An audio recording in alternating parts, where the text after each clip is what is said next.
સંદેશ ન્યૂઝમાં આપનું સ્વાગત છે। અમદાવાદ વિમાન દુર્ઘટનાના મૃતક આણંદ તાલુકાના રામનગરના મહેન્દ્રભાઈ વાઘેલાનો નશ્વર દેહ તેમના પરિજનોને સોંપાયો।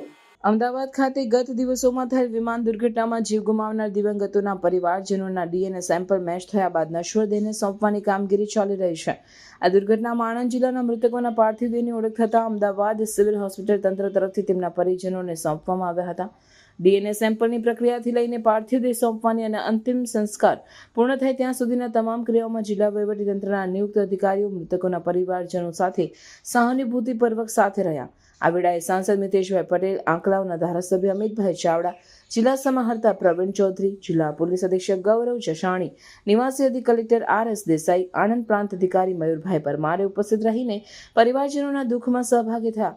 અત્રે ઉલ્લેખનીય છે કે ડીએનએ સેમ્પલ મેચ થતાં જ અમદાવાદ સિવિલ હોસ્પિટલમાંથી આણંદના મૃતકોના સ્વજનોને ફોન કરવામાં આવ્યો। જે અન્વયે જિલ્લા વહીવટીતંત્રએ કરેલી વિશેષ વ્યવસ્થાના ભાગરૂપે નિયુક્ત અધિકારીઓ મૃતકના સ્વજનો સાથે મૃતદેહ લેવા માટે ગયા હતા। આ દરમિયાન પ્રત્યેક પાર્થિવ દેહને લાવવા માટે 108 એમ્બ્યુલન્સ, પોલીસની 2 ગાડી તેમજ મૃતકના સ્વજનો માટે એક અલાયદી ગાડીની વ્યવસ્થા કરવામાં આવી હતી।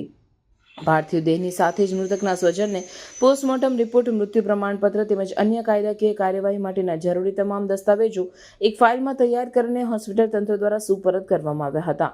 મૃતદેહોની ઓળખ થયેલી પાર્થિવ દેહને સ્વગૃહે પરત લાવવાની અને ત્યારબાદ અંતિમ સંસ્કાર પૂર્ણ થાય ત્યાં સુધી કરવામાં આવેલી સંવેદનશીલ વ્યવસ્થાથી મૃતકોના સ્વજનોને કોઈ પણ પ્રકારની તકલીફ ન પડે તેનું જિલ્લા વહીવટીતંત્ર દ્વારા વિશેષ ધ્યાન રાખવામાં આવ્યું હતું।